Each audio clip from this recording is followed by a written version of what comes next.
Jean-Paul, bonjour, merci de nous accorder cette interview pour le site du VHS. Donc, peux-tu revenir sur ce résultat 0-0 obtenu sur le terrain d'Itzak, une équipe d'Itzak qui venait de battre il n'y a pas très longtemps Auxerre 5-0, qui s'est imposé 2-1 contre Strasbourg.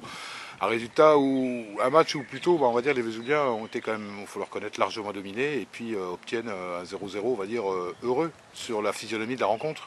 Oui, c'est sûr qu'on a été dominé par cette équipe d'Ilzac, par cette très bonne équipe d'Ilzac. Je crois que depuis le début de saison, c'est l'équipe qui m'a fait le plus forte impression.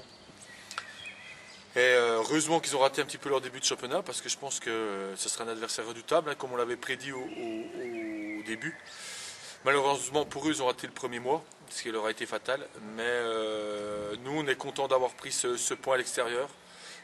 Parce qu'en plus ils voulaient à tout prix nous faire tomber après avoir fait tomber Auxerre, après avoir fait tomber Strasbourg, et on était le troisième arrivé et ils voulaient gagner. Bon, on a été heureux sur ce match là et c'est bien, on reste dans la dynamique. Maintenant pour bonifier ce point du match nul, il faut à tout prix battre Taon samedi chez nous. Et puis on peut faire un petit détour par l'infirmerie. Oui, l'infirmerie, là on avait Michael Croisier qui s'était ouvert le crâne au dernier entraînement vendredi soir. Vendredi, qui sera suspendu ce week-end. Mathieu Astroubal sera suspendu aussi ce week-end. On a Michael Ravo qui va reprendre ce week-end, normalement. Et puis on a aussi Vincent Fournier et Sofiane Belhadj qui ont repris ce week-end la compétition. Donc c'est encourageant, on récupère du monde. Et Chamabda qui a une petite tendinite qui devrait revenir ce week-end. Donc l'effectif redevient quasiment complet, sauf malheureusement notre Hubert, qui sera absent encore un petit moment. C'est bien pour la dernière ligne droite, et surtout, voilà, comme je dis, il ne faut pas avoir de regrets.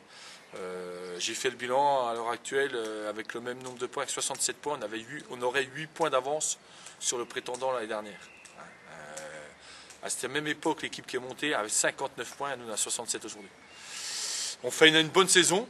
Même si on a raté quelques matchs, faut pas, mais c'est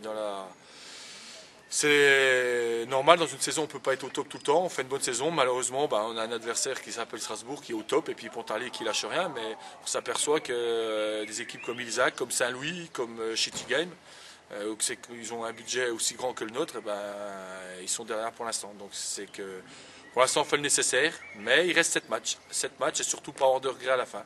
Continuons comme ça, prenons les points, on verra ce qui se passera en fin de saison.